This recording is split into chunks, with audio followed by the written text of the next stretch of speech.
Bismillahirrahmanirrahim. Assalamualaikum warahmatullahi wabarakatuh. Bismillah wassalatu wassalamu ala Rasulillah wa ala alihi wa sahbihi wa mawala wa ba'd. Mohon maaf telat ini karena ini sebetulnya berawal dari salah pemahaman tentang jadwal. Saya kira kemarin hari Sabtu kontrollah tanggal 4 hari Minggu untuk ta'aruf, dan baru sadar belakangan dan sudah di-share, sehingga kemudian biar jalan keduanya, akhirnya waktu kita digeser. Nah, karena tadi pagi saya berangkatnya telat ke mana? Ke IPB-nya, karena semalaman kurang tidur, baru selesai pulang dari rumah sakit. Ada 2 santri dan yang ketabrak tadi malam itu. Jadi baru selesai sekitar jam 2 malam. Anak Irki. Tapi pada kulli hal, masih ada waktu kita 1,5 jam bisa kita manfaatkan untuk membahas tema kita tentang apa temanya? Rajab dan Sya'ban, antara sunnah dan bid'ah. Oke. Ini sebetulnya 2 tema yang besar, tetapi saya coba meringkasnya seringkas mungkin. Yang penting pesannya tersampaikan. Karena mengingat sekarang Rajabnya pun sudah masuk di pekan ketiga, mau masuk ke keempat, dan sebentar lagi masuk bulan Sya'ban. Rajab dan Sya'ban 2 bulan yang berbeda. Rajab ada bulan suci, Sya'ban adalah bulan istimewa. Allah istimewakan Rajab, dan Allah pilih sebagai bulan di mana Allah Subhanahu wa taala lipat gandakan ganjaran amal, maksiat lipat gandakan dosanya, sebagaimana amal saleh dilipat gandakan pahalanya, terkait dengan keistimewaan bulan suci bersamaan dengan Zulqa'dah, Dzulhijjah, Muharram. Karenanya Allah Subhanahu wa taala berfirman dalam penggalan firman Allah Subhanahu wa taala dalam surat Taha ayat 36, "Inna iddatash shuhuri minallahi 12 syahran fi kitabillah yauma khalaqas samawati wal ard minha arba'atun hurum dzalika ad-dinul qayyim fala tadhlimu fihinna anfusakum." Sesungguhnya bilangan bulan di sisi Allah 12 bulan dalam ketetapan Allah di Lauhul Mahfuz. Setelah Allah ciptakan langit dan bumi, 4 di antaranya suci. Itulah ketetapan agama yang lurus, dan janganlah kalian menzalimi diri kalian pada 4 bulan tersebut, kata Allah Subhanahu wa taala. Alasannya, kata sahabat mulia Abdullah bin Abbas, karena setiap maksiat lipat gandakan dosanya sebagaimana amal saleh lipat gandakan pahalanya. Jadi seluruh amal di bulan suci, termasuk di bulan Rajab, ya kan, itu pahalanya lipat gandakan tanpa batas. Seluruh amal. Inilah keistimewaan bulan suci, termasuk Rajab. Sementara Sya'ban itu bulan istimewa, tetapi bukan bulan suci. Amal tidak lipat gandakan pahala. Tetapi Rasulullah SAW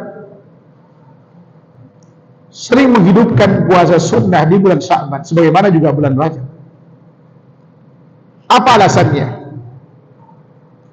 Alasannya adalah karena di bulan Sya'ban Allah pilih sebagai bulan pengangkatan amal. Pelaporan amal kepada Allah Subhanahu wa taala itu setiap Senin dan Kamis, ya. Dan pengangkatannya dalam 1 tahun itu di bulan Sya'ban.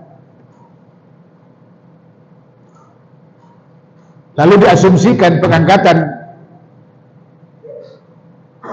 amal itu pada pertengahan bulan Sya'ban. Kita katakan bahwa bulan Sya'ban bulan pengangkatan amal, benar. Tetapi pengangkatannya bukan pada malam nisfu Sya'ban. Ini kesalahan yang harus diluruskan. Apa dasar kita mengatakan ini? dan mengatakan keyakinan dan asumsi, mematahkan keyakinan dan asumsi. Sebagian besar kaum muslimin meyakini bahwa pengangkatan amal itu terjadi pada malam nisfu Sya'ban. Ini terbantahkan dengan jawaban Rasulullah SAW atas pertanyaan sahabat mulia Usama bin Zaid dalam riwayat Imam Ibnu Majah. Sahabat mulia Usama memperhatikan puasa sunnah Rasulullah SAW yang dilakukan di bulan Sya'ban ini agak sedikit beda dibanding dengan puasa-puasa sunnah pada bulan-bulan lain. Karenanya beliau terdorong untuk menanyakan alasannya kenapa. Suatu hari ketika berjumpa dengan Rasulullah, beliau berkata, "Ya Rasulullah, lam araka tasumu syahran min as-suhur ma tasumu bi Sya'ban." Ya Rasulullah, aku belum pernah melihat Anda melakukan puasa dalam satu bulan di bulan-bulan yang ada seperti yang kau lakukan di bulan Sya'ban. Ini ada apa gerangan? Kok begitu antusias sekali Anda melakukan puasa ini? Sampai kata sahabat mulia Aisyah dalam riwayat Nasai dan yang lain, dia katakan, karena Nabi SAW yasumu Sya'bana kullah. Rasulullah SAW itu pernah puasa sebulan penuh, juga dikutip dalam riwayat Muslim. Bahkan dalam riwayat Imam Bukhari dikatakan, karena Nabi SAW yasum hatta nakula la yuftir wa yuftiru hatta nakula la yasum. Fama ra'aitu Rasulullah istakmala siyama syahr illa Ramadan wa ma ra'aitu aksara siyama minhu bi Sya'ban. Dulu Nabi SAW puasa di bulan Sya'ban saking seringnya sampai kami duga beliau tidak meninggalkan. Terkadang beliau tidak berpuasa saking jarangnya sampai kami duga beliau tidak melakukannya. Namun demikian aku belum pernah melihat Rasulullah puasa sebulan penuh di bulan selain bulan Ramadan, dan tidak ada puasa banyak yang Rasulullah lakukan ya kan daripada bulan selain bulan Ramadan daripada bulan Sya'ban. Ya kan? Inilah kemudian yang membuat sahabat mulia Usama bin Zaid bertanya hal tersebut kepada Rasulullah. Perhatikan jawaban beliau yang kemudian bisa kita gunakan untuk membantah asumsi dan keyakinan kaum muslimin yang mengatakan bahwa pengangkatan amal itu pada malam nisfu Sya'ban. Perhatikan jawaban beliau. Apa kata beliau? Hadza syahrun yakfulun nasu anhu, syahrun baina Rajab wa Ramadan, syahrun turfa'u fihi al-a'mal ila rabbil alamin, auhibbu ayyurfa amali wa ana shaim. Ini bulan yang banyak dilupakan orang. Sampai sekarang itu dilupakan orang. Sekalipun diingat bulan Sya'ban di Indonesia hanya pertengahan Sya'bannya saja, yang dikenal dengan nisfu Sya'ban. Puasa hanya tanggal 15 saja. Pada pertengahan nisfu Sya'ban, ya Masya Allah tuh, pakai baju putih, bawa botol, isi air, jerigen, taruh di tengah masjid, ya kan? Lakukan sholat, doa berjamaah, baca Yasin 3 kali. Nanti kita tunjukkan apakah ini sunnah atau bid'ah. Ya kan? Iwan sekalian yang subhanahu wa ta'ala. Jadi Rasulullah katakan, ini bulan yang banyak dilupakan orang, bulan yang berada di antara bulan Rajab, ya kan, dan bulan Ramadan, bulan di mana diangkat seluruh amal kepada Allah Rabbul Alamin. Dan aku ingin di saat pengangkatan amalku dalam keadaan berpuasa. Poin pertama dari hadis ini bulan banyak dilupakan orang. Poin yang kedua, bulan ini berada di antara bulan Rajab dan bulan Ramadan, itu bulan Sya'ban. Poin yang ketiga, bahwa di bulan ini terjadi pengangkatan amal. Namun tidak disebutkan di hari apa pengangkatan itu. Yang pasti pengangkatan amal di siang hari. Karena Rasulullah berharap di saat pengangkatan amal dalam keadaan puasa. Kita tahu puasa bukan di malam hari. Ya kan?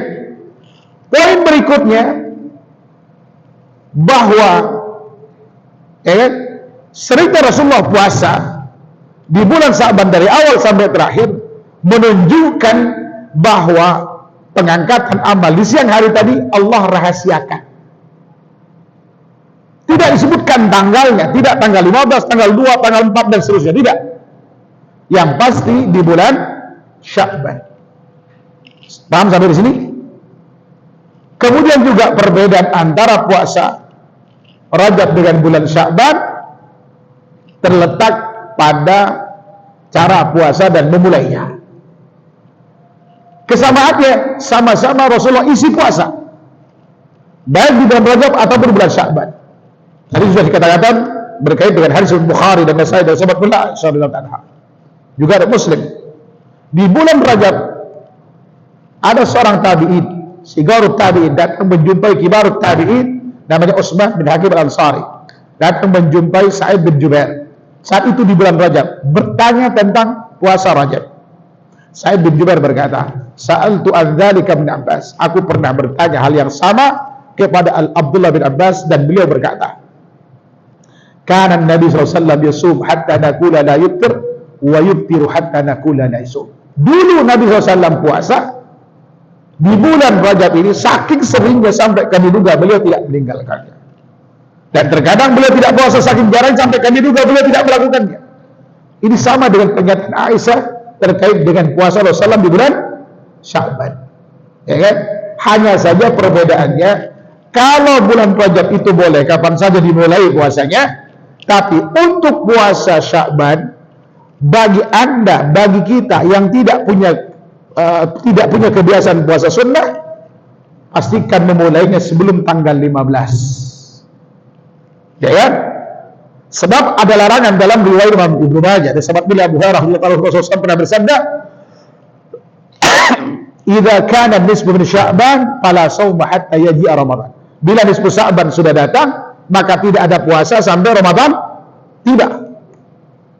Kecuali bagi kita yang punya kebiasaan puasa sunnah, agak udzur dari tanggal 1 sampai tanggal 12, boleh setelah tanggal 15 melakukan puasa, ya kan, sunnah tersebut, apalagi yang punya hutang puasa Ramadan.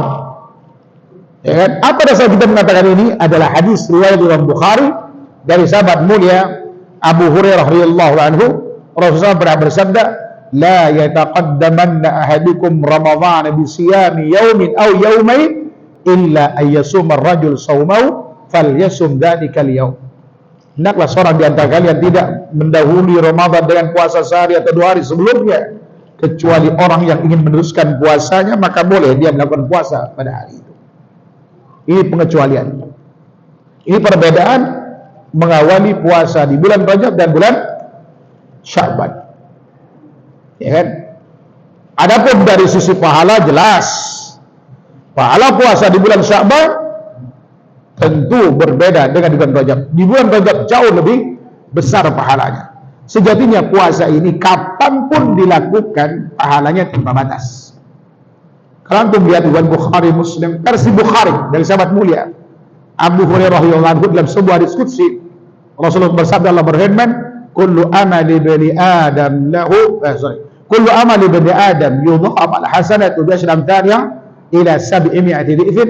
Faqala azza wa jalla, "Illa as-siyam fa innahu li wa ana zibih."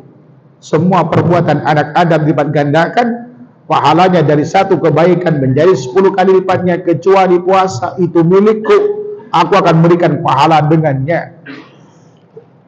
Artinya, kata Imam Ibnu Battal rahimahullahu ta'ala, ketika mengomentari hadis ini beliau berkata, sehingga saya dalam kitab Lataiful Ma'arif dan ada kitab Fathul Barinya beliau, ya Fathul Bari seingat saya, syarah Sahih Bukhari, dia katakan apa?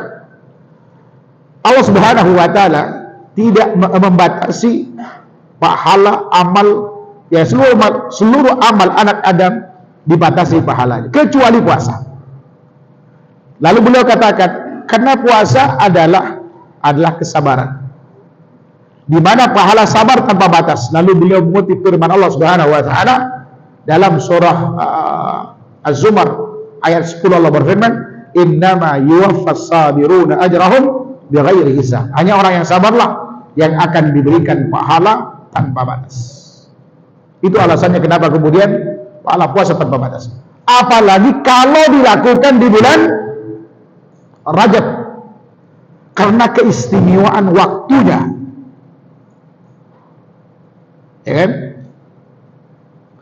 Nah, kemudian ada kesalahan yang kemudian kita anggap ini kesalahan sebagai perbuatan bid'ah. walau azan puasa ini disyariatkan, yaitu ketika seorang puasa, kita katakan di bulan Rajab dan Syaban ada puasa sunnah, tapi bukan puasa khusus di bulan Rajab dan Syaban. Artinya kita boleh menghidupkan puasa salah satu dari 9 varian puasa sunnah yang disyariatkan, yang boleh dilakukan kapan saja. Boleh kita puasa Senin Kamis misalkan, boleh kita puasa 10 hari yang sehari puasa 2 hari tidak, boleh puasa yang 15 hari sehari puasa sehari tidak, atau puasa 20 hari 2 hari puasa sehari tidak, atau puasa 6 hari gabungan ayyamul bid dengan non ayyamul bid, atau hanya 3 hari saja, atau hanya 2 hari saja puasa Senin Kamis di awal bulannya. Tapi yang pasti tidak boleh mengkhususkan satu dari 9 varian puasa sunnah ini hanya dilakukan di bulan Rajab atau bulan Sya'ban saja. Pengkhususannya itu bid'ah. Atau kemudian kita mengamalkan hadis palsu tanpa disadari. Orang kita ketika puasa di bulan Rajab itu biasanya dari tanggal 1 sampai tanggal 8, 1 sampai ke tanggal 7, yang 10 hari 1 sampai tanggal 10, yang 15 hari 1 sampai tanggal berapa? 15. Ya kan? Ini berdasarkan hadis palsu tanpa kita sadari. Hadis riwayat Imam Tabrani dalam Mu'jamul Kabir dari Utsman, dari ayahnya, dia berkata bahwa Rasulullah itu pernah bersabda, Rajab syahrun adzim yudha'ifullah fihi alhasanat, ya kan? Man shama yawman min Rajab faka'annama shama as-sanah, wa man shama sab'ata ayyamin minhu ghulliqat anhu sab'atu abwab jahannam, wa man shama 8 ayyamin minhu futiyat lahu 8 abwab al-jannah, wa man shama 10 ayyamin minhu summa lam yas'alillah syai'an illa ata'iyah, wa man shama 15 yawman minhu nada munadin bis sama qad ghufira laka ma madha wastahnifil amal wa man zada zadahullah. Rajab bulan agung, bulan dilipat gandakan amal. Yang puasa sehari sama dengan setahun, yang puasa 7 hari 7 pintu neraka ditutup baginya, yang puasa 8 hari maka akan dibukakan 8 pintu surga baginya, yang puasa 10 hari lalu dia tidak berdoa minta kepada Allah Subhanahu wa ta'ala permintaan pun, melainkan Allah akan mengabulkan permintaannya. Kalau dia puasa 15 hari maka ada yang menyeru di langit dan berkata, telah diampuni dosa-dosa yang telah lalu. Mulailah beramal, barang siapa yang menambah amalnya maka niscaya Allah akan tambah pahalanya. Hadis ini palsu. Pemalsu hadisnya seorang bernama Utsman bin Matar Asy-Syaibani. Utsman bin Matar Asy-Syaibani. Siapa yang mengatakan dia pemalsu hadis adalah Imam Ibnu Hibban dalam kitabnya Ad-Du'afa wal Majruhun. Saya punya kitab ini 2 jilid kitab. Dia katakan kana yarwil mawdu'at anil asbab. Utsman bin Matar Asy-Syaibani ini dulu, kata beliau, gemar meriwayatkan hadis-hadis palsu atas nama para ulama. Ya kan? Sehingga kalau Anda puasa, ya kan, dari tanggal 1 secara berurutan, puasa 7 hari itu adalah 8 hari adalah puasa Senin Kamis. Tergantung bilangan hari dalam sebulan itu, apakah 29 atau 30 hari. Puasa 10 hari yang dimaksud sejatinya adalah puasa yang Rasulullah pesankan pada sahabat mulia Abdullah bin Amr dalam riwayat Bukhari, sum yauman wa aftir yaumain. Lakukan puasa sehari, tinggalkan 2 hari. Kalau 1 bulan 10 hari. Puasa 15 hari, puasa Daud, sum yauman wa aftir yauman. Padahal kesamu Daud ke Rasulullah. Juga pesan Rasulullah pada sahabat mulia Abdullah bin Amr bin As juga dalam riwayat Bukhari. Lakukan puasa sehari, tinggalkan sehari. Itu adalah puasa Nabiullah Daud alaihissalam. Ya kan? Nah, tapi ketika dilakukan menyelisih cara yang Rasulullah contohkan, disinilah kemudian letak kesalahannya. Dan ini masih banyak sampai sekarang. Ketika tetangga kita puasa apa? Alhamdulillah, puasa Rajab Ustaz. Udah berapa hari? Udah 5 hari. Dibilang orang Anda sia-sia, pasti marah tuh. Ya kan? Memang tingkatan pengetahuan umumnya kita di Indonesia ini levelnya itu di bawah jahil murakkab. Tingkatan ilmu kan bernama yakin, ilm, dhan, syak, waham, jahal basit, jahal murakkab. Satu hari di kelas Saya lemparkan pertanyaan. Saya senang kalau memotivasi mahasiswa dan mahasiswi. Saya kasih pertanyaan. Biasanya mahasiswa semangatnya luar biasa, semangat 45, ingin menunjukkan kalau saya mahasiswa hebat. Nanti endingnya baru dia malu. Saya lemparkan pertanyaan. Satu kelas yang menjawab yang benar hanya satu. Saya bilang semua jawaban tadi adalah salah kecuali satu. Lalu saya tanya alasan kenapa Anda menjawab seperti ini. Karena Anda pernah baca kitab ini, kata beliau. Lalu saya tanya satu, kenapa Anda jawab seperti ini tadi? Karena mulai berasumsi itu. Kan Ustaz ini, kan ini. Oke. Saya tulis tuh tingkatan pengetahuan seseorang. Ini untuk menyadarkan dia agar tidak asbun, ya kan? Saya bilang jahil basit itu adalah memang dasar semua orang itu bodoh asli. Cuman kalau dibilang bodoh nggak mau kan? Kamu bodoh, oh saya pinter, padahal nggak tahu kan gitu. Sahabat itu kalau ditanya Rasulullah tentang sesuatu, adakah mereka mencoba? Ya Rasulullah, kayaknya begini, kayak nggak pernah begitu tuh. Paling jawaban simpelnya apa? Allahu wa rasuluhu a'lam. Simpel. Memang dia nggak tahu, ngapain? Harus mencoba menjawab kalau kita nggak tahu. Ya kan? Berikutnya, jahil murakkab itu dia tidak tahu kalau dirinya nggak tahu, tapi sok tahu. Nah, itu jahil murakkab. Ya kan? Yang parah lagi, dia tahu dirinya nggak tahu, tapi sok tahu.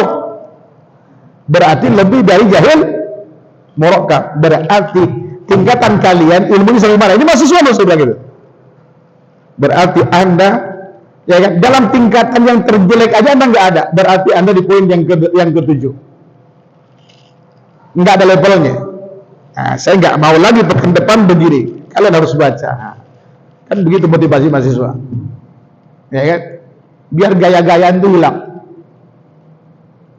Saya belum coba di santri. Baik, Bapak Ibu yang dirahmati Allah Subhanahu wa taala. Dan ini rupanya bukan hanya di tingkat mahasiswa. Bahkan ada tingkat kiai, di tingkat ustadz pun ada. Suatu hari, ini cerita tahun 2010. Saya tidak tahu BKM di masjid yang tidak nyunda minta saya untuk jelasin tentang hadis-hadis bermasalah di bulan Rajab. Saya bilang ini nggak salah temanya, Jumat itu khutbah. Nggak apa-apa Ustaz, nggak dikasih tahu. Ternyata sebelumnya sudah ada kiai yang khutbah, boleh ini, boleh ini, boleh ini, boleh ini. Itu tahunya setelah saya dicaci maki setelah khutbah sama kiai. Setelah sholat. Yang penting bagi saya nggak nonjok. Kalau nonjok urusnya lain kan. Ini kalau nonjok sekali bisa pecah kepala dia. Ya kan? Karena dulu saya pelatih silat, Pak. Sebelum gendut begini. Kelapa tua bisa pecah itu kan. Tapi saya diam saat itu. Setelah dia marah-marah itu, saya bilang ke dia, Pak Kiai mohon maaf, insya Allah saya masih ingat semua informasi yang saya sampaikan tadi.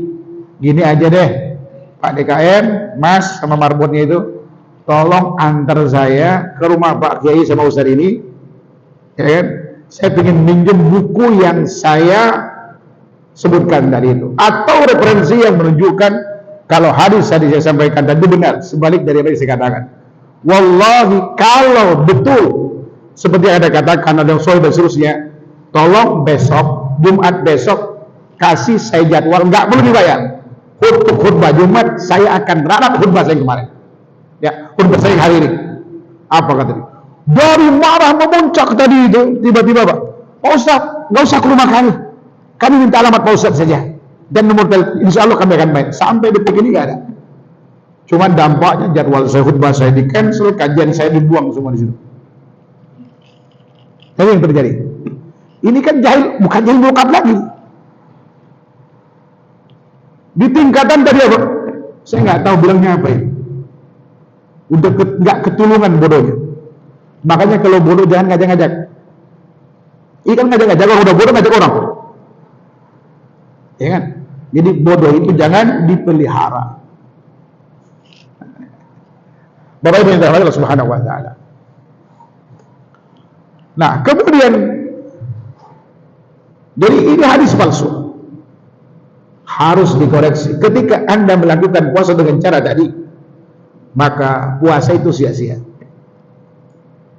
Ya kan? Puasa itu sia-sia. Banyak sekali kemudian di bulan Rajab puluhan hadis tentang keistimewaan amal atau waktu di bulan Rajab. Saya akan bawakan kesimpulan Imam Ibnu Rajab Al-Hambali rahimahullah ta'ala, juga Imam An-Nawawi rahimahullah, setelah menelusuri seluruh hadis terkait dengan keistimewaan amal khusus di bulan Rajab, beliau simpulkan bahwa tidak ada satu hadis pun yang benar penisbatannya kepada Rasulullah terkait dengan keistimewaan ibadah khusus di bulan Rajab. Kalau mau dirunut secara singkat, tidak ada doa Allahumma barik lana bi Rajab wa Sya'ban wa balighna Ramadan. Sampai tahun ini masih naik mimbar, ya tidak? Masih di sosmed luar biasa itu. Kenapa ini diamalkan? Karena tidak tahu kualitasnya. Mereka hanya melihat kontennya. Kontennya bagus, apa salahnya? Kita berdoa, ya Allah berkahilah kami di bulan Rajab dan Sya'ban, dan sampaikan kami ke bulan Ramadan. Tidak sesederhana itu, Pak. Kalau ini bisa dinisbahkan kepada Rasulullah, harus jelas dulu kualitas hadisnya. Hadis ini diriwayatkan oleh Imam Ahmad. Ada Baihaqi di sana, ada Tabrani di sana. Sehingga saya juga ada Bazzar dari sahabat mulia Anas bin Malik. Beliau mengatakan, karena Nabi SAW idza dakhala Rajab yaqul, Nabi dulu ketika masuk bulan Rajab, beliau bersabda, berdoa dengan kalimat ini, Allahumma barik lana fi Rajab wa Sya'ban wa balighna Ramadan. Hadis ini kesimpulannya adalah dhaif syadid, sangat lemah.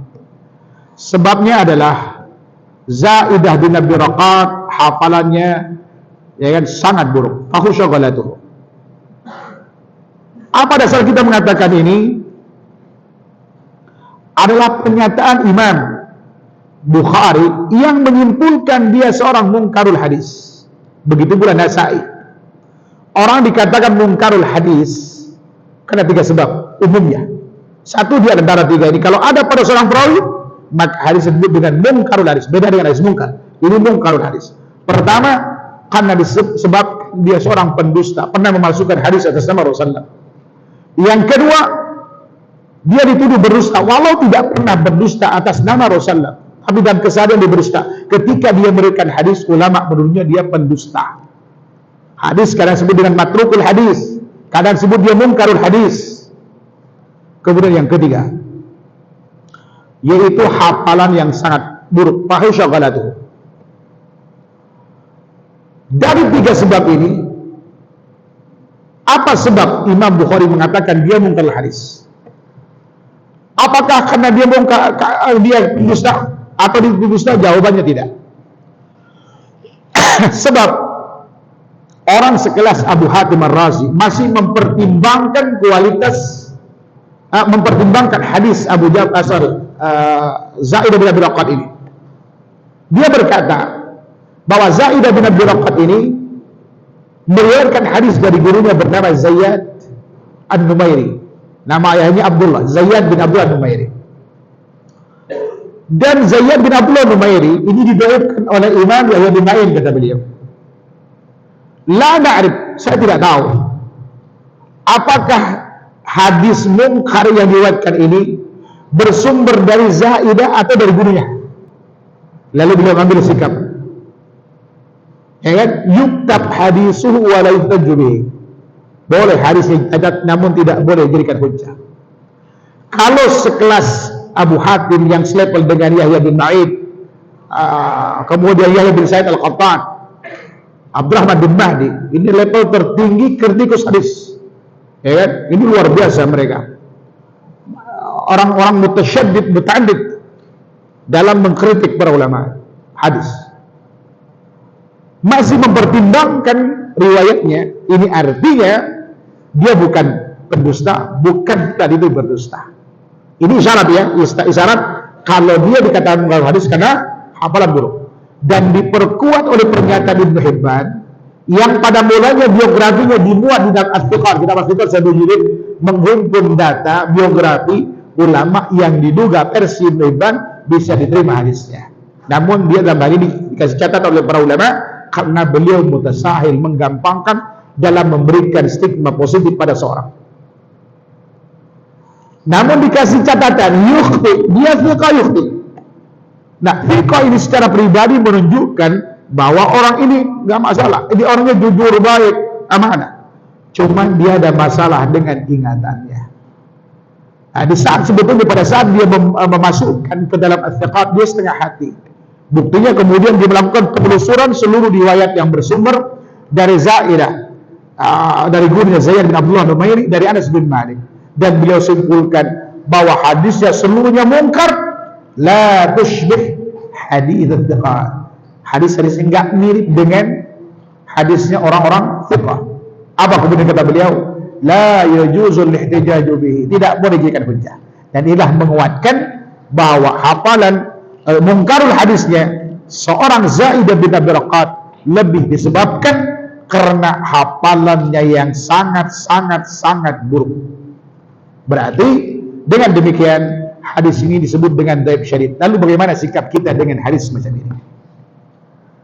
Imam As-Sakhawi, itu bisa baca ini, saya dapatkan dulu ketika nulis tesis, ya kan, dalam kitabnya Al-Qaulul Badi' fi Salati 'ala Syafi'i. Dia berkata, guru kami yang dimaksud Ibnu Hajar Asqalani sering mengulang-ulang bahwasanya ulama telah bersepakat hadis dhaif syadid itu mutlak tidak boleh diamalkan. Lalu disebutkan kriteria hadis dhaif syadid itu. Pertama, perawinya pendusta. Yang kedua, disebabkan dituduh berdusta. Yang ketiga, hafalan sangat buruk. Dengan demikian, berarti hadis semacam ini sebetulnya mutlak tidak boleh diamalkan lagi. Kalau diamalkan, itu artinya amal Anda bid'ah. Satu. Yang kedua, cukup nggak waktu ini setengah jam lagi? Cukup ya. Yang kedua, meyakini malam pertama Rajab sebagai malam mustajab doa, sekaligus dengan malam nisfu Sya'ban, biar sekaligus itu. Ini juga hadisnya palsu. Riwayat Dailami dalam Musnad Firdaus, ada Ibnu Asakir dalam Tarikh Damaskus, dari sahabat mulia Abu Muhammad Al-Bahili. Ada riwayat juga baik syadid karena ada 3 perawinya tidak dikenal biografinya. Ya, versi Ad-Dailami dari Ibnu Asakir ini palsu. Nah, saya sebutkan sebab palsu hadisnya. Ada riwayat Baihaqi, kemudian riwayat Imam Abdul Razak Sanani. Dan di Indonesia yang paling familiar adalah yang riwayat Imam Baihaqi dalam Syu'abul Iman. Kenapa demikian? Karena terkait dengan Imam Al-Baihaqi adalah madhabnya Syafi'i. Orang Indonesia madhabnya Syafi'i. Pokoknya bau-bau Syafi'i mau benar nggak tidak ambil. Nah, gitu. Dari Abdullah bin Umar. Jadi bersumber dari 2 sahabat, Abu Muhammad Al-Bahili dan Abdullah bin Umar. Rasulullah bersabda tersiar di sini, khamsul layalin la turad fihinna da'a. 5 malam yang tidak tertolak padanya doa. Awwalu lailatin min Rajab, malam pertama Rajab. Wa lailatun nisfi Sya'ban, malam nisfu Sya'ban. Ya kan? Walaupun banyak hadis tentang ini ya, ini kita sebutkan semuanya. Makanya kenapa di malam nisfu Sya'ban orang banyak kumpul di masjid doa bersama. Kemudian wa lailatul Jumat, malam Jumat. Wa lailatul Idul Fitri wa Idul Adha, malam Idul Fitri dan malam Idul Adha. Hadis Imam Dailami dan Imam Ibnu Asakir itu palsu. Ad-Dailami meriwayatkan dari temannya, Ibnu Asakir meriwayatkan dari temannya Ad-Dailami, namanya Abu Sa'id Bandar bin Umar. Ibnu Asakir tidak tahu kualitas orang ini, tapi banyak orang mengambil hadis dari orang ini. Tapi ada orang yang hidup sezaman dengan Abu Sa'id Bandar bin Umar, namanya Syekh Abdul Aziz An-Nakhbashi. Dan ini juga dikutip, saya baca dalam Tarikh Damaskusnya Ibnu Asakir. Setelah menyebutkan hadis itu disebutkan perawi. Dia katakan, ketika ada orang yang ingin mengambil hadis dari Abu Sa'id Badar bin Umar, Abu Sa'id Abdul Aziz bin Abbas berkata padanya, la ta'khud minhu fa innahu kadzdzab. Jangan kau mengambil hadis dari orang ini karena dia pendusta. Bahkan gurunya yang darinya Ad-Dailami mengambil hadis, yaitu Ibrahim bin Abi Yahya. Al-Haythami mengatakan dia adalah dituduh berdusta. Jadi guru sama murid sekelas tuh.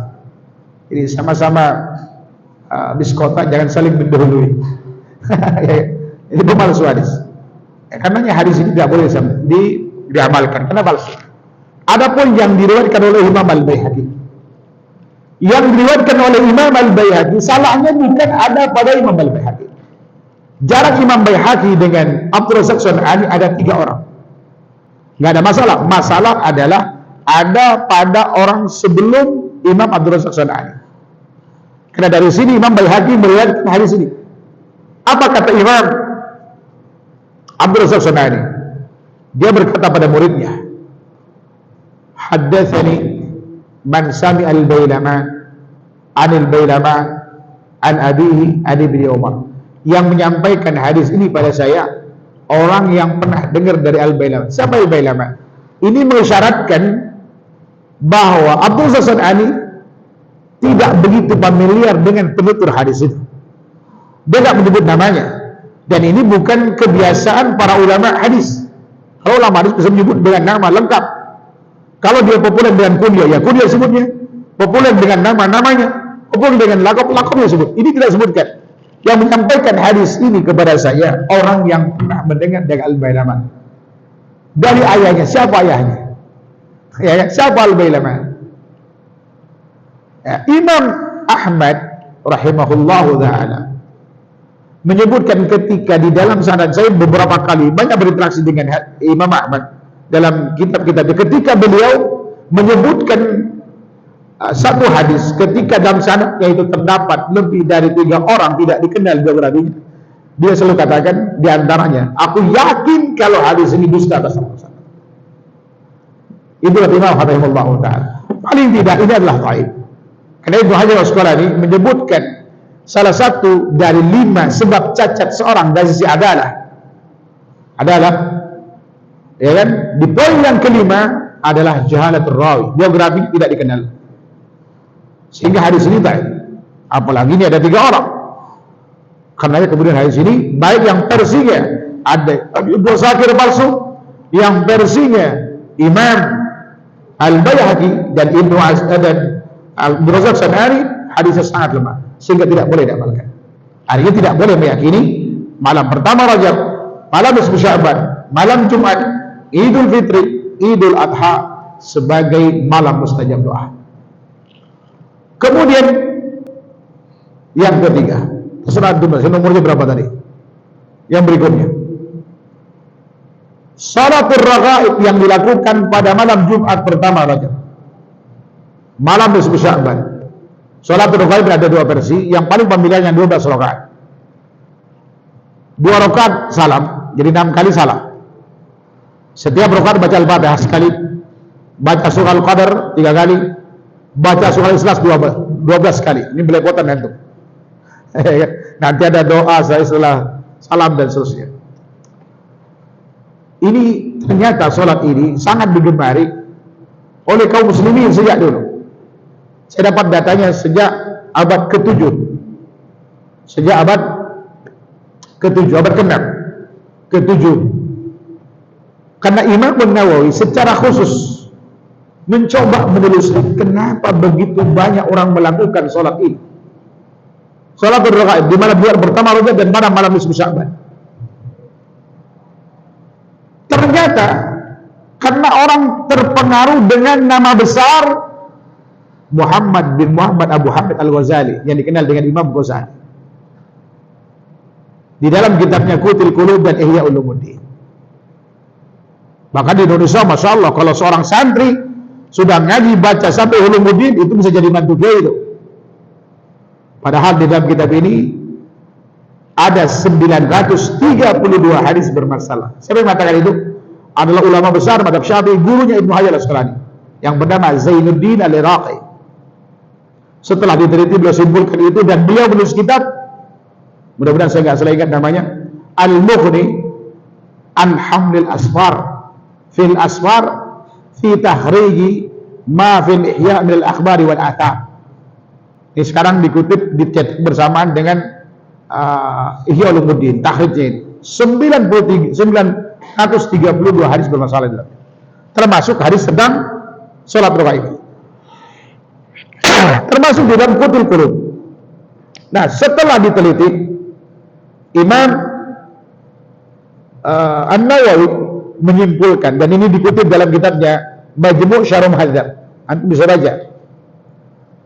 Kata beliau, ammas salah bainal maghribi wal isya fi awwal lailatil jum'ati min Rajab wa lailatin nisfi min Sya'ban fahatani salatani bid'atani munkaratan fala taqtar bi dzikrihima fi kitabai Qutul Qulub wa Ihya Ulumuddin wal ahaditsu fihima kulluha batilun, kata beliau. Adapun salat yang dilakukan antara maghrib dan isya di malam Jumat pertama Rajab pada malam nisfu Sya'ban, kedua salat ini adalah bid'ah munkarah. Ini di luar zona kebiasaan Imam Nawawi. Karena Imam Nawawi pro dengan adanya bid'ah hasanah. Tapi untuk ini dia katakan apa? Bid'ah munkarah. Lebih keras lagi, beliau katakan, fala taghtar, jangan kau terpedaya, jangan tertipu, sekalipun sholat ini dimuat di dua kitab Qutul Qulub dan Ihya Ulumuddin, walaupun itu dua karya Imam Al-Ghazali. Kira-kira seperti itu bahasanya itu. Kenapa? Karena seluruh hadisnya yang ada di dua kitab ini semuanya batil. Saya dapatkan rinciannya, ada riwayat Baihaqi, Syu'abul Iman palsu, ada riwayat Imam Ahmad juga yang disebut palsu. Ya kan? Jadi nggak boleh diamalkan. Kalau diamalkan berarti bid'ah. Inilah bedanya amal yang sunnah dan bid'ah. Apalagi disuruh banyak istighfar, ya, nggak ada kerjaan. Itu riwayat Imam Dailami, itu palsu.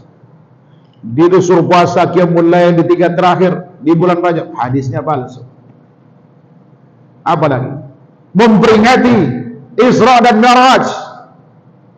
Ingat di sini, hati-hati subhannya. Kita katakan Isra dan Mi'raj adalah peristiwa yang pernah terjadi dan harus diimani oleh seluruh kaum muslimin termasuk kita. Mengingkari peristiwa Isra dan Mi'raj bisa kufur, karena itu ada dalam Al-Quran. Subhanalladzi asra bi 'abdihi lailan minal masjidil haram ilal masjidil aqsa. Tetapi kemudian menentukan tanggal 27 sebagai waktu peristiwa itu dan Rajab sebagai bulan peristiwa itu, ya kan? Sekarang saya tantang antum, buktikan pada saya kalau ada sejarawan yang mengatakan itu, ya kan? Apalagi merayakannya, nggak ada. Jangankan tanggal, hari dan bulan, tahunnya saja para ahli sejarah berselisih. Cuma di Indonesia ini bang aneh bin ajaib, ya kan? Hal yang sudah dilakukan walaupun salah dipertahankan. Kenapa? Karena di situ ada ya kan keuntungan duniawi. Bahkan sekarang ada bisnis kuburan yang tua 200 tahun nggak jelas punya siapa itu. Oh, nanti ada orang dibilang wali Allah, kutubul aktab, apalah nama itu. Bermimpi di sana ada kuburan, padahal memang timnya yang nyari itu. Lalu dibangun mewah. Nanti jadi wisata. Nih, kemana masuk duitnya? Ya kan? Daripada antum bisnis, kan susah bisnis gitu kan. Kalau kayak gini kan gampang, Pak. Dilemparin duit, orang nggak pernah audit tuh. Ya kan? 100.000, 200.000, Masya Allah tuh. Namanya wisata religi, itu pembodohan. Udah akidah hancur, duit keluar, Ya kan?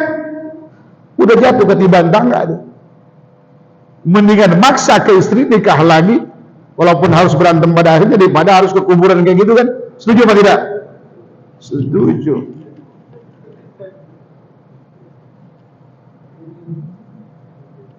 Ya kalau nikah lagi kan syar'i itu. Cuman masalahnya kan harus berantem dengan yang di rumah kan gitu. Walaupun nggak mesti berantem. Daripada dibawa ke sono, syirik, pahala habis, waktu habis, tenaga habis, duit habis. Rugi di akhir. Kalau ini dapat istri.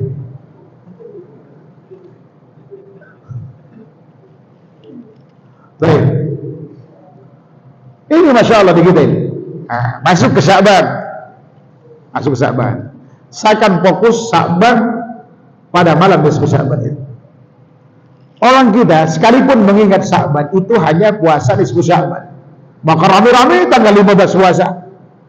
Pertanyaannya, bolehkah antum puasa khusus di bulan Sya'ban? Jawabannya tidak boleh.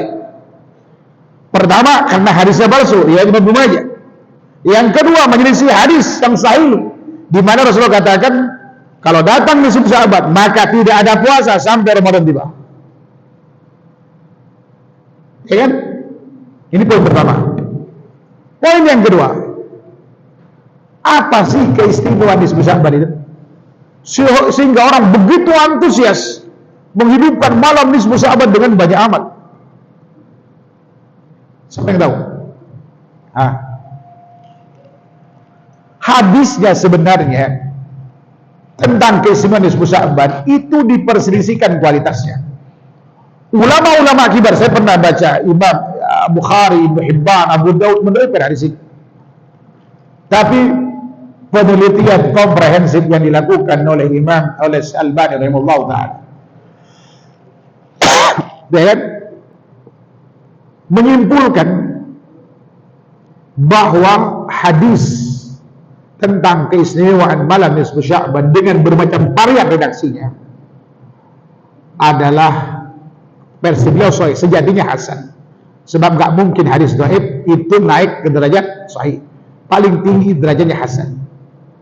Maksudnya sahihnya adalah benar pada sebatannya kepada Rasulullah. Dia makbul derajat hasan riwayat ini. Salah satu dari perian hadis mengatakan, Innallaha tabaraka wa ta'ala yanzilu fi kulli lailatin nisfu Sya'ban ila sama'id dunya fayaghfir li jami'i khalqihi illa li musyrikin aw musyahid aw kama qala alaihi wasallam. Sungguh Allah tabaraka wa ta'ala turun ke langit terdekat setiap malam nisfu Sya'ban mengampuni dosa seluruh hambanya, ya kan, kecuali dua orang yang menyekutukan, yang melakukan kesyirikan, dan orang yang sedang bertengkar dengan saudaranya. Pertanyaannya di sini, adakah di dalam ini perintah sholat qiyamul lail secara khusus, berdoa secara khusus berjamaah, beristighfar, baca Quran, Yasin 3 kali? Ada? Bawa air botol kalau tengah masjid? Ada? Enggak ada kan? Ada apa tidak? Tidak ada. Kalau kita ingin diskusi dengan orang semacam ini, kita katakan kalau Anda menghidupkan malam itu karena alasan hadis tersebut, sehingga Anda boleh menghidupkan amal-amal saja khusus di situ, kita katakan kenapa Anda tidak menghidupkan hal yang sama di setiap hari Senin dan Kamis? Satu dari 4 keistimewaan Senin dan Kamis itu diantara juga Allah mengampuni dosa semua hambanya kecuali 2 orang yang menyekutukan Allah dan orang yang bertengkar dengan saudaranya sampai akhir. Perhatikan dia Imam Muslim. Rasulullah bersabda, "Tuftahu abwabul jannah yaumal isnini wal khamis, fayughfar likulli abdin la yushriku billahi syai'ah illa rajulan kana bainahu wa baina akhihi syahna. Qila anziru an hadaini ar-rajulain hatta yastaliha. Anziru an hadaini ar-rajulain hatta yastaliha. Anziru an hadaini ar-rajulain hatta yastaliha." Atau kama qala alaihi wasallam. Setiap Senin dan Kamis seluruh pintu surga dibuka, dan saat itu akan diampuni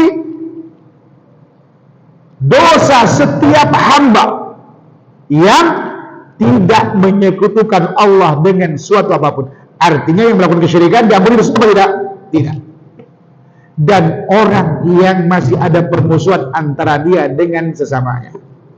Lalu dikatakan kepada malaikat, tangguhkan dari orang ini, artinya jangan hapus dosanya sampai dia berdamai, itu berdoa. Diulang sampai 3 kali sama Rasulullah. Kesamaan antara keistimewaan Senin dan Kamis dan malam nisfu Sya'ban adalah diampuni dosa seluruh hamba Allah kecuali 2 orang, yang menyekutukan Allah dan yang sedang bertengkar. Ya kan? Pertanyaannya, kenapa orang sibuk hanya menghidupkan malam nisfu Sya'ban andai kata benar dengan amal-amal yang sedang kita tahu? Lalu kenapa Senin Kamis kok sepi? Bukankah keistimewaannya sama? Ya kan? Padahal secara kualitas hadis Senin Kamis tidak ada satupun ulama yang menyaksikan kebenaran. Sementara nisfu Sya'ban masih diperselisihkan. Iya kan? Iya apa tidak? Oke. Jawabannya adalah karena memang pada malam nisfu Sya'ban itu banyak hadis palsu. Itu sebabnya orang banyak melakukan banyak amal padanya. Apalagi di situ ada nama besar ulama kibar masuk deretan kutubus sittah, yaitu Ibnu Majah. Ya kan? Makanya ustaz-ustaz kondang yang sedang naik daun, bukan ranting. Kalau daun nanti jatuh hilang dia. Ini dia. Apa mereka katakan? Siapa mereka yang melarang dan mengatakan malam nisfu Sya'ban tidak istimewa? Ini riwayat Ibnu Majah. Ibnu Majah itu kitab Sunan Ibnu Majah, itu masuk kitab terbaik yang ke-6 setelah Al-Quran. Oh, lihat bagaimana dia memotivasi orang. Tujuannya apa? Karena selama ini dia memang menghidupkan nisfu Sya'ban. Kalau dia berkata seperti dikatakan yang sebenarnya, ditinggalin nama jemaahnya, amplop kurang nanti. Kan gitu masalahnya. Bukan tidak tahu kebenarannya. Ya kan? Sebab yang katakan itu katanya S1, S2-nya juga hadis. Itu masalah ya. Apalagi dokternya tidak di situ. Seperti itu. Saya yakin dia tahu. Cuman kalau mengatakan, ya kan, bertentangan dengan apa yang dilakukan, gimana kata dunia? Jatuh tuh dari daun dari yang tinggi itu. Sekarang andai kata dia kritis, ya kan, katanya munculkan pertanyaan. Kita tidak mengingkari keistimewaan Ibnu Majah karena ulama mengakui keilmuannya. Tapi kita boleh memunculkan pertanyaan, kenapa sih kok Sunan Ibnu Majah itu jangan berbicara di urutan kedua, ketiga, keempat, kenapa enggak di urutan kelima? Kenapa dia berada di urutan keenam? Apa sebab ulama mengurut ini? Apa dasarnya? Apa karena like and dislike, suka nggak suka? Tidak. Itu hasil penelitian besar. Secara pribadi, kualitas Ibnu Majah lebih unggul dari Imam Nasa'i. Tapi kualitas kitabnya berdasarkan penelitian, mayoritas ulama menyimpulkan bahwa Nasa'i sunannya lebih unggul dari Ibnu Majah. Sebabnya apa? Sebab Ibnu Majah memasukkan beberapa hadis palsu karena keteledoran beliau, human error. Itulah sebabnya. Nah, sekarang apa hadisnya? Diriwayatkan dari jalur Ali bin Abi Thalib. Jadi sahabat mulia Ali bin Abi Thalib, dia berkata, Rasulullah SAW bersabda, ya kan? Rasulullah SAW pernah bersabda, "Idza kana nisfu Sya'ban, faqumu lailaha wa sumu yawmaha, fa inna Allah tabaraka wa ta'ala yanzilu fiha li ghurubis syams ila sama'id dunya fa yaqul ala min mustawfirin fawfiru lah, ala min mustarzikin farzuqa, ala min mubtalan fawafi, ala kada hatta yatul al-fajr." Bila malam nisfu Sya'ban datang, maka bangunlah kalian pada malam itu. Qiyamul lail yang dimaksud. dan puasalah di siang harinya tanggal 15 puasa disebut Sa'ban. Ini hadisnya. Karena Allah tabaraka wa ta'ala turun ke langit terdekat pada malam itu sejak terbenam matahari, lalu berkata, adakah orang yang minta ampun? Pasti aku akan ampuni. Maka rame-rame itu istighfar. Ya kan? Adakah orang yang minta rezeki? Aku akan berikan rezeki padanya. Maka doa bersama minta rezeki. Adakah orang yang terima musibah? Aku akan angkat musibah. Itulah muncul botol-botol yang ditaruh di tengah masjid itu. Ya, berdoa supaya apa? Dikabulkan doa. Sayang tidak manjur. Andai kata itu benar, mestinya COVID kemarin itu selesai dalam sekejap. Karena disebut Sa'ban juga ada pada 2 tahun di mana COVID itu ada. Ya apa tidak? Tapi bukti divaksin juga kan? Mestinya divaksin dengan botol, air botol, disebut Sa'ban. Mestinya. Adakah orang yang minta ini dan itu? Ya kan? Aku akan kabulkan. Sampai kapan waktu? Sampai terbit fajar. Jadi waktu mustajabnya itu sejak terbenam matahari sampai terbit fajar. Ini hadis palsu. Hati-hati, istilah yang digunakan oleh Imam Al-Busiri dalam Az-Zawaid. Hadzal hadis dhaif. Hadis dhaif. Tidak mengatakan palsu, karena ada ulama yang memasukkan pembahasan hadis palsu dalam bahasan hadis dhaif. Ada yang tidak setuju, mereka pisahkan hadis palsu bahasanya secara independen dari hadis dhaif. Karena mereka katakan bahwa hadis palsu bukan hadis Rasulullah. Nah, tapi lihat sebab dikatakan dia dhaif. Dhaifnya karena ada seorang bernama Ibnu Abi Syubrah. Siapa dia? Dia mengutip pernyataan Yahya bin Ma'in dan Imam Ahmad. Apa kata keduanya? Kana yada'ul hadis. Ibnu Abi Syubrah ini dulu dia gemar memalsukan hadis. Saya coba untuk meyakinkan saya baca kitabnya Ibnu Hajar. Ya kan? Ibnu Hajar ulama besar mazhab Syafi'i. Dalam kitab Tahdhibut Tahdhib dan Taqribut Tahdhib itu ringkasannya. Tahdhibut Tahdhib ada 5 jilid, Taqrib ada 1, ada 2 jilid. Saya punya yang 1 jilid.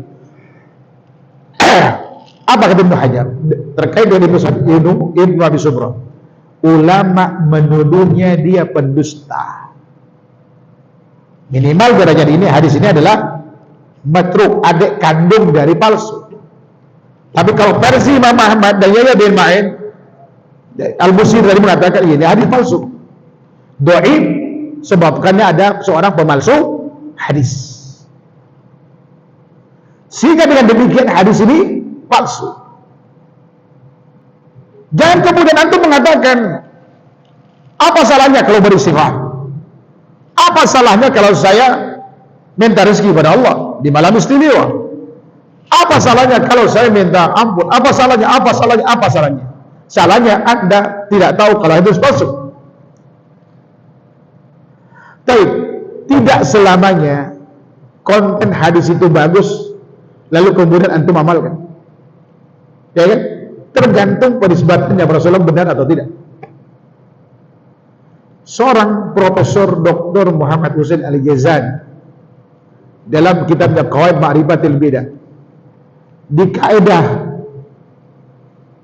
3 pokok utama, kaidah turunan pertama dari kaidah yang utama, at-taqarrub ila Allah bima la bisyarri, mendekatkan diri kepada Allah dengan sesuatu yang tidak syaratkan. Beliau katakan di kaidah turunan pertama, kullu ibadatin yastanidu ila hadisin makdzub ala Rasulullah sallallahu bahwa bid'ah. Setiap amal, setiap ibadah yang berlandaskan hadis palsu atas nama Rasulullah sallallahu itu adalah bid'ah. Enggak boleh. Ya kalau ditinjau dari sisi akidahnya ini masalah lagi itu. Ada unsur kesyirikan di sana.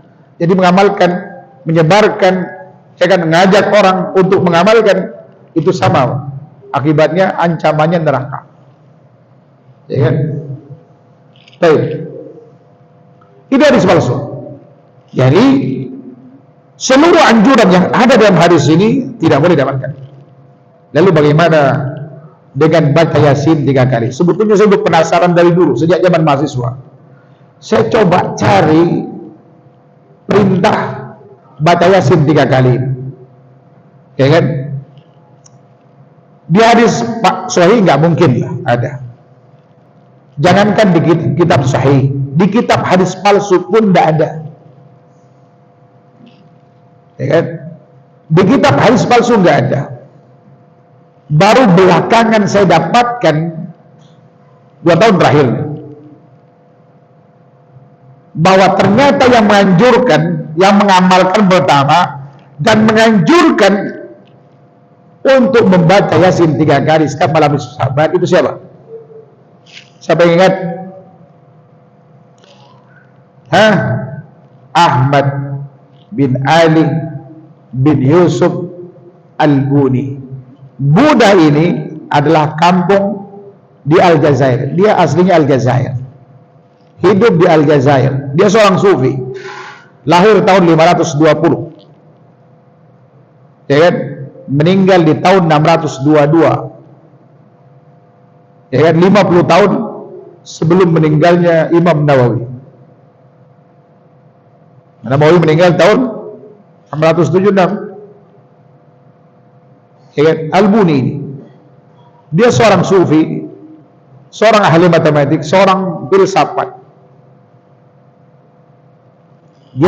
Kemudian dia meninggal di Kairo, di Mesir, di tahun 622. Ini artinya anjuran melaksanakan ini sejak abad ke-6, ya kan, Hijriah.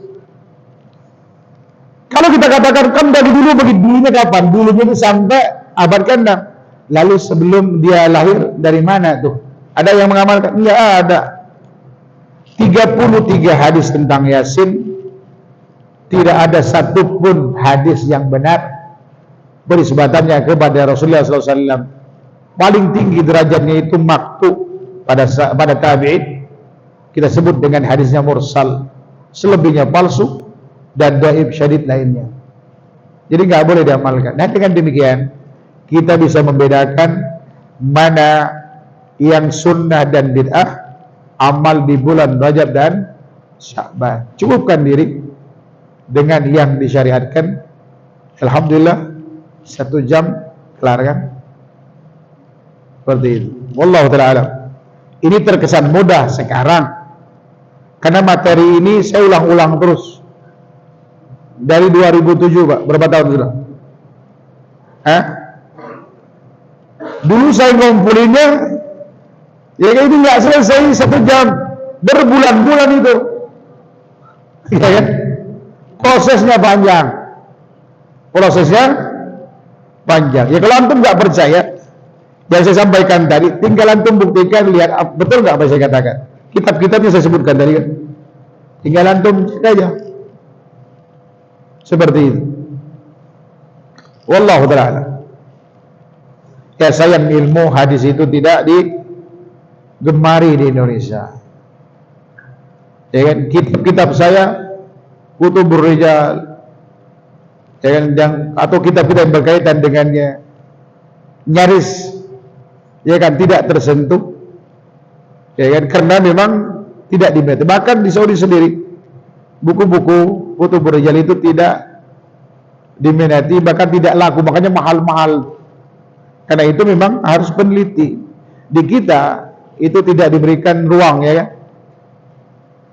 Kenapa? Karena kita disibukkan dengan banyak aktivitas. Sebetulnya mimpi saya tadinya mendirikan ini ke depannya itu pengen seperti itu, tapi ya qadarullah.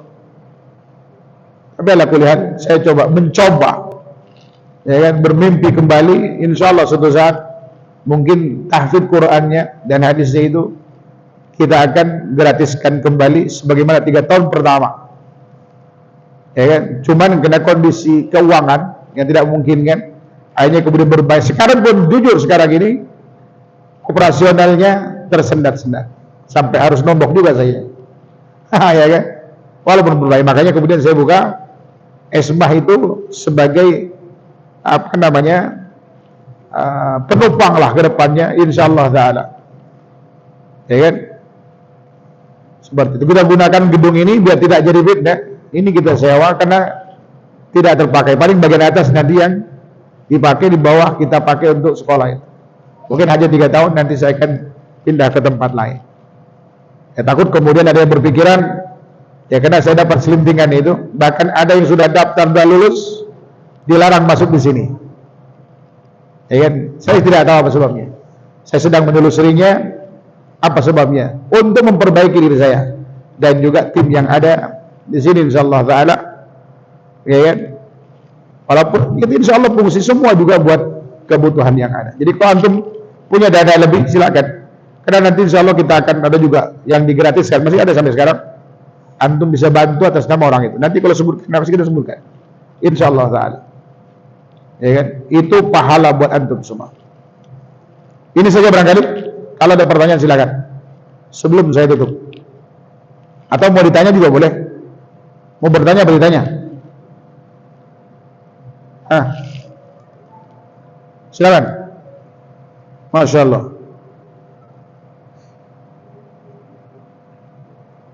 Udah hafal hadis berapa sekarang? Ini adanya zikran kan? Hafal berapa?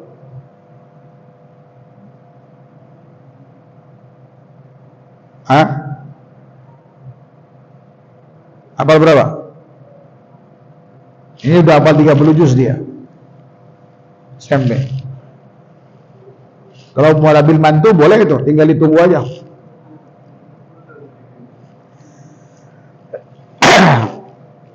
Tapi ada pertanyaan? Pertanyaan bebas, bisa berkaitan dengan Rajab Sya'ban atau yang lainnya boleh.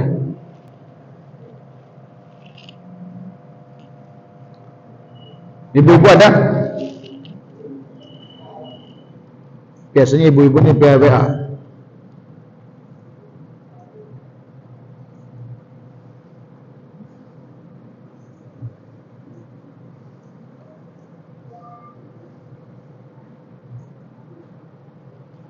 Assalamualaikum warahmatullahi wabarakatuh. Ustaz, apakah bisa dikatakan kita melakukan puasa Daud jika hanya melaksanakan selama 1 bulan saja? Hatta seminggu pun puasa Daud. Yang penting caranya sehari puasa, sehari tidak. Sehari puasa, sehari tidak. Ya kan? Kan nggak ditentuin sebulan, 2 bulan, seminggu, setahun. Asumsinya kita kudu setahun. Saya sendiri sanggup cuma 4 bulan tempoh hari. Begitu udah jalan, diajak makan sama kawan, habis itu mulai lagi susah. Tapi alhamdulillah seluruh varian puasa sunnah saya pernah lakukan. Ya, seluruh varian puasa sunnah saya pernah lakukan, alhamdulillah.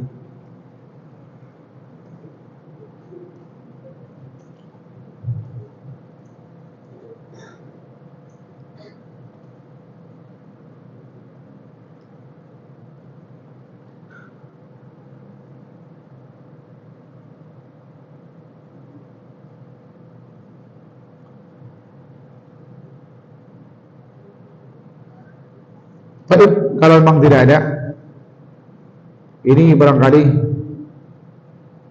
yang bisa kami sampaikan, kurang lebihnya mohon maaf. Wallahu ta'ala alam. Wassallallahu Muhammad wa ala alihi wasallam. Subhanakallahumma wa bihamdika asyhadu an la ilaha illa anta astaghfiruka wa atubu ilaik. Assalamualaikum warahmatullahi wabarakatuh.